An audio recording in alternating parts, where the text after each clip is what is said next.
Yo, what's going on, guys? Welcome back to another Dead by Daylight video. Today I'm going to be showing you my top 10 tips to become the ultimate survivor and overall improve in the game. This guide is not designed for super beginner players. If you've played the game maybe 100 hours, you're just getting into the nitty gritty of the game. This guide will hopefully help you improve. We're going to jump straight in because I want this to be a no-nonsense guide. I don't want you to sit through 20-30 minutes of absolute nonsense. I just want to give you the tips, quick, and go. So yeah, let's go. My absolute first tip for new players, intermediate players, and even master players. I mean, I have a couple of thousand hours of this game and I use this perk. You all know what I'm going to say. It's Windows of Opportunity. The reason I say this is because Windows of Opportunity is a no-thinker perk. Windows of Opportunity, if you don't know what it does, it shows you pallets, it shows you windows on the map. The reason you should be running Windows of Opportunity, and don't worry what people say if they call you a noob for it. No, this perk is amazing. It shows you exactly where you want to go and chase. If you're already at a loop and there's another loop ahead of you, it will help you to connect the loops. This perk will help you learn maps and learn tiles and learn where stuff spawns. I've used this perk for so long and I still use it. And to be honest, if I want to take it off, I just know where stuff is now. This perk will honestly help you in the long run. So go level up, Kate. Go get this perk. And this will lead me into all of my other tips. My next tip is to learn your pallets. Learn what pallets you should be using. We're going to go over quickly safe pallets, unsafe pallets, and God pallets. You all probably know what God pallets are. This is the shack pallet. It's a God pallet. You don't want to use it straight away. You don't want to waste it. You want to use it as long as you can before you have to use it. There's a few other God pallets in the game, notably on the game and on Larry's. There's God pallets, and what are God pallets, you might ask? Basically, God pallets are pallets that the killer are basically forced to break. They can't play around it. They can't bloodlust you. They have to break it. Otherwise, they won't get you. Simple as. And the reason I say you need to learn these and learn what God pallets are is because when you identify a God pallet, you want to make sure you're not pre-dropping them. You're not camping the pallet to throw down. You're using these to your advantage to waste the killer's time as much as possible before you have to throw it.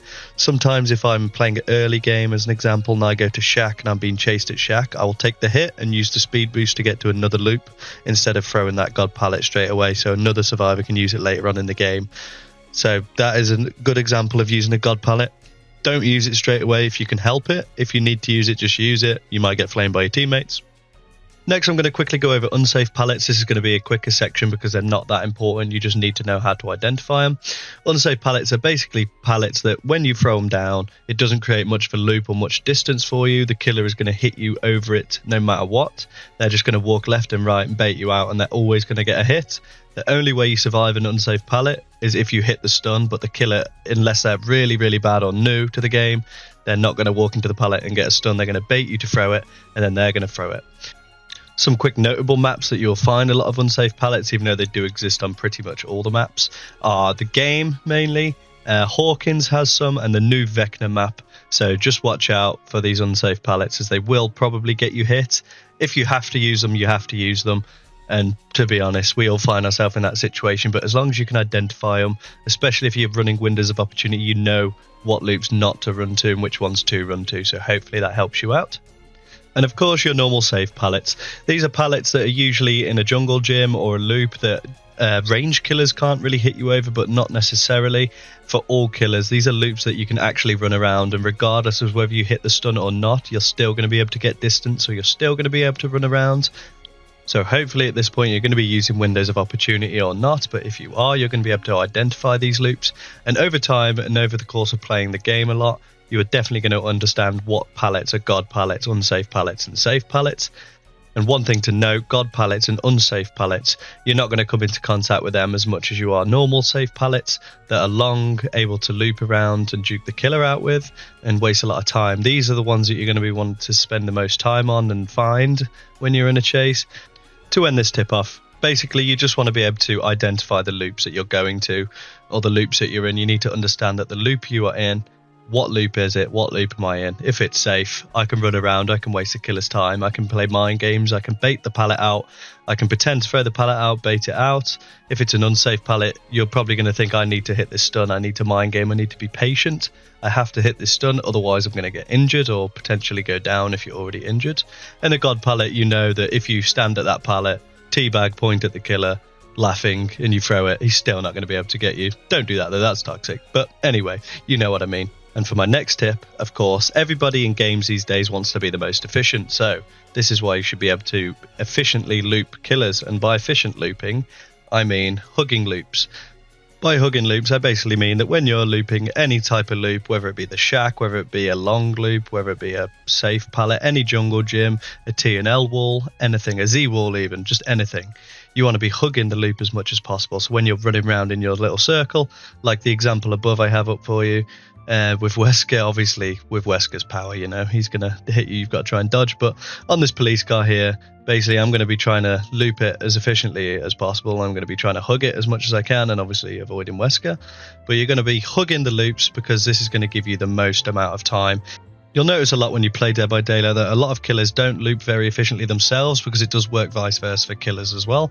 They need to be hugging the loop as much as possible without getting stuck on anything, without getting stuck on any props. Because if they don't and you are, if you're efficiently looping and they're not efficiently looping, you are going to come up with some distance and some time on them. So this was a bit of a quick tip, but very important. Get good at this. If you get good at this, you will notice you will stay in a lot of chases a lot longer. So get good at hugging loops and try not to walk into anything, because if you walk into anything while you're looping, because obviously some loops are not like as flat, then you can just hold an angle and just run on it. Some loops are going to have like a barrel in the way or a prop or anything. If you get stuck on these, you're going to lose a lot of time. The killer's probably going to hit you. So yeah, you need to get good at this, because you tie this into everything else, and honestly you're going to win a lot of chases and waste a lot of time for the killer, and this is exactly what we want. My next tip, and also probably one of the most important ones on this list, is learn how to read the killer. And by that I mean, you want to learn to read the killer. You don't want to play too fast. Slow your actions down and wait. You need to be patient when you're looping and stop making hasty actions. Dead by Daylight's a game all about mind games. On both sides, you need to win mind games, and this is going to help you win more if you know how to do this.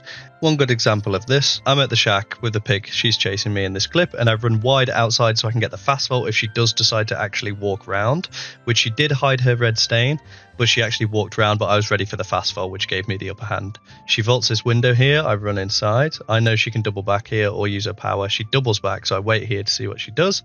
Next, she has the option here of double backing or waiting for me to jump the window. I saw her walk in a little bit, so I vaulted the window. This gives me just enough distance to make the pallet. So you want to just be careful. I could have vaulted that window straight away and she would have walked in and just killed me. But because I didn't do that, I got an extra loop around, got the god pallet down, and I'm gone.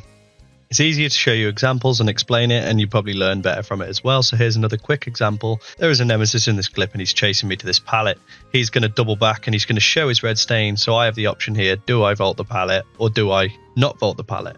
This is where you're going to wait an extra split second to see if he doubles back. If he doesn't, you vault. If he does, you don't vault, and then I make the window, which you can see in the clip.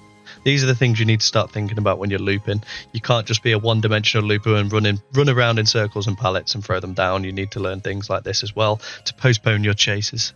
On to my next tip. This one's going to be a very quick one, and I know this one's going to sound quite stupid and quite basic, but honestly the amount of people I spectate or new players that don't do this is unbelievable, and that is to learn how to use your camera. Look around more, look around, see what's around.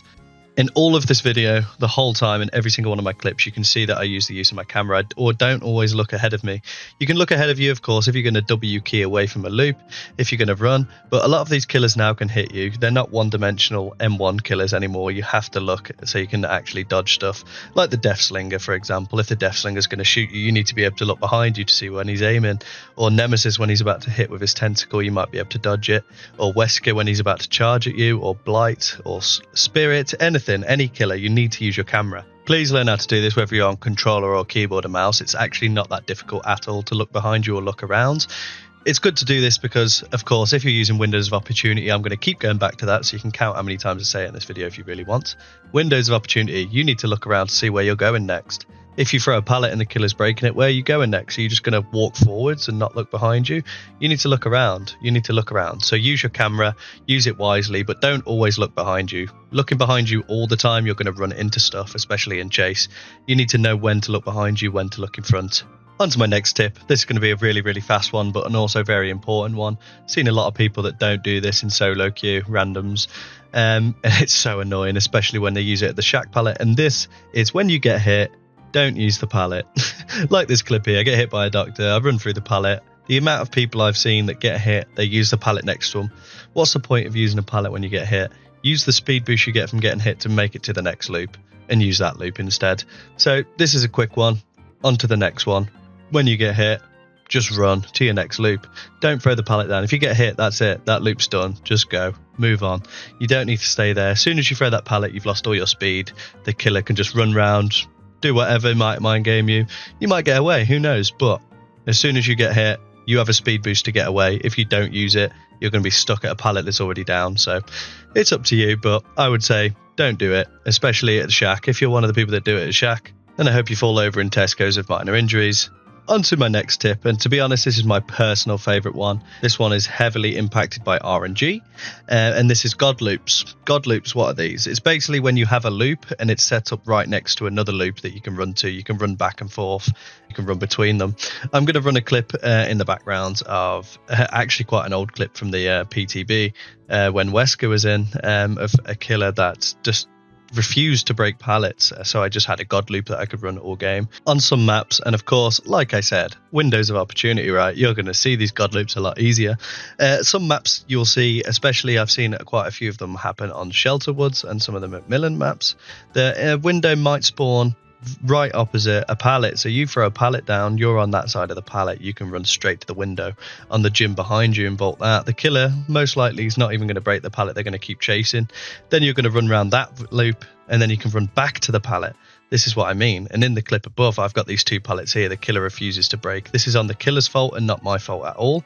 This is a man-made one. This is a man-made god loop, because I've made this loop with two pallets. It's not windows that have spawned, I'm using pallets. This killer's refusing to break them, so I'm taking advantage of it. You need to be fully aware of when these form in a game, because you can use them to your heart's content and waste a lot of killer's time. Here is another example. I like to use examples more than just trying to tell you guys. So in this example, I have a pallet and a window here, so just a regular little jungle gym. And after this, there is another pallet in the middle that I can run to, and then after that pallet there is another jungle gym that connects straight to it with another window and pallet. So these are the things you need to keep an eye on, because I could run these, like if I was a lot better player, I could run this for a long time, you know. And this is the way you get the most practice out of it as well. You don't crack under pressure, you just know what to do. Here, this pallet is kind of unsafe until you throw it. If you throw this one, you can run it wide, but it's quite unsafe. But here I can run it into another window and into another pallet. And I actually just realized watching this clip that was shack. So yeah, but as you can see, there is a jungle gym into a pallet and into shack, all in an L shape. So these are the things you definitely need to keep an eye out for. And I die in this clip because I'm really bad. But anyway, yeah, you get the example. You need to connect loops and you need to look out for god loops, because these will keep you alive for a long time. And for my next tip, this one is about being a team player. It's very important in keeping the game efficient for survivors and not letting the killer have a lot of pressure, because as you know, it's a game of pressure. If the killer has a lot of pressure on you, you're not going to do a lot of gens. And also if teammates are dead, the killer has more pressure. So this tip is about taking hits, and taking hits especially for people who are on death hook. It's a very simple one. I don't really need to show you many examples. Here's one example on a stream clip of mine where someone was about to die, the killer was coming back. I just took a hit for her because she was on death hook and I wasn't. Why not? Don't be a selfish survivor. If someone's on death hook and you've been hooked to 0 times or once or even twice and you're healthy and they're not healthy, you can take a hit. If you're more confident in chase and you want to get better as a survivor, you want to take chases, then take the chase away from somebody who's on death hook who may not be as confident as you are. Just take more hits for people.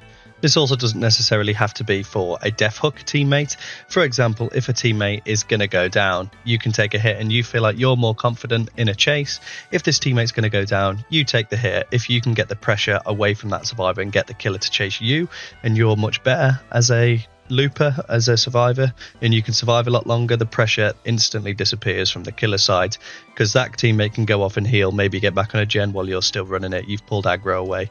So this is why this is such an important tip. Be a team player, take some hits. Tip number 9 is going to be window fakes. So yes, window fakes, what are they? I'm going to show a couple of clips above while I try and explain it to you. Basically, when you want to use window fakes, when you want to get the killer to swing at you to try and gain a bit more distance, you want to basically do a little wiggle at the window. You can even do this at pallets when you're about to throw pallets. If you do a little spin or a little crouch in the pallet, try and get the killer to swing through it, and then you carry on running to gain distance.